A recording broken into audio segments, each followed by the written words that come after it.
I went to a town to do crusade. And Ponyo is in Kogi State.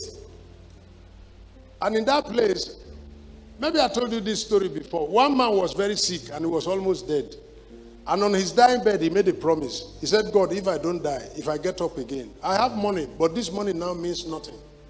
Because I'm about to die. I know it myself. I will soon die. And all the money I have will not be anything. But if I get up again, I will take out of the money I have and I will use it to build a house for you.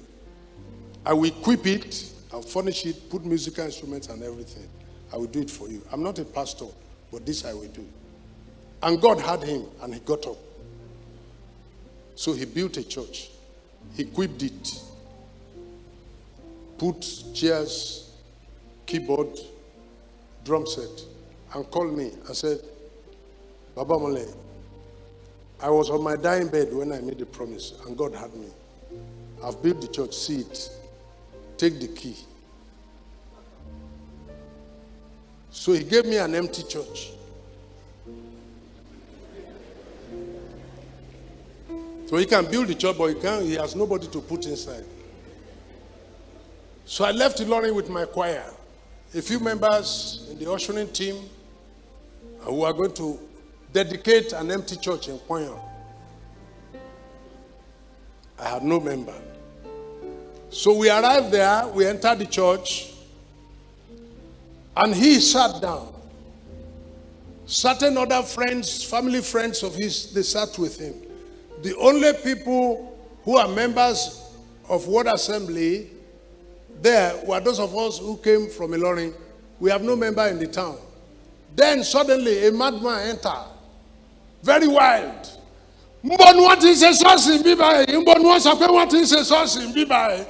already entered the church. And then was asking, where do they say they are doing church here? Where do they say they are doing church here? Huh? I could not continue my sermon. His name is Femi. I said, Femi, come here. Because somebody called his name when he entered. He said, Femi. I said, Femi, come here. He said, yes. I said, okay.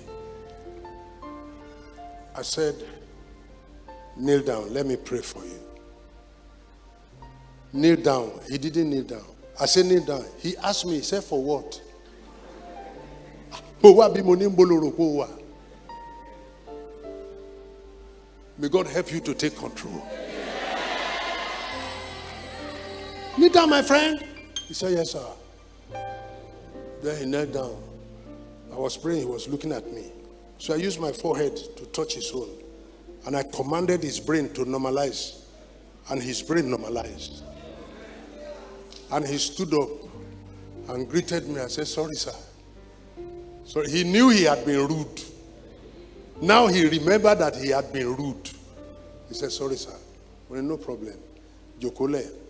So he sat there. And I finished my sermon. Then his mother got up from the behind. He said, I am his mother. When I saw him enter, I put hand on my head. That trouble has come. Because the mother's elder brother built the chapel. So you see, you couldn't heal him, but the chapel you built. Is somebody able to add A and B together? Now, the chapel you built, you never knew the day you were building it for the healing of your nephew or your cousin, whatever that is. So the mother got up and said, I am the mother, and walked down. And mother and son embraced in tears. And the mother was in tears. Femi was in tears.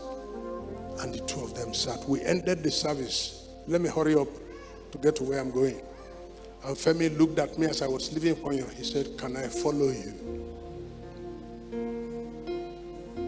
He said, can I follow you?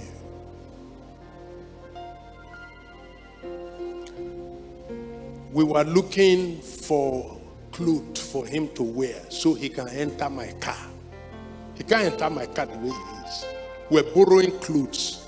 The trouser we got could not, it was not his size. We went and used Akisa. We tore rags to make it a rope to tie the trouser to his body so that he can follow me. He followed me like that to Ilorin, and he lived with me for 2 years and became well. And each time the gospel team was going to Ponyo to do a revival, he joined them and got to Ponyo and organized a choir. And he began to sing in the choir. And people were coming from the town to come and see him. It was through Femi we got members.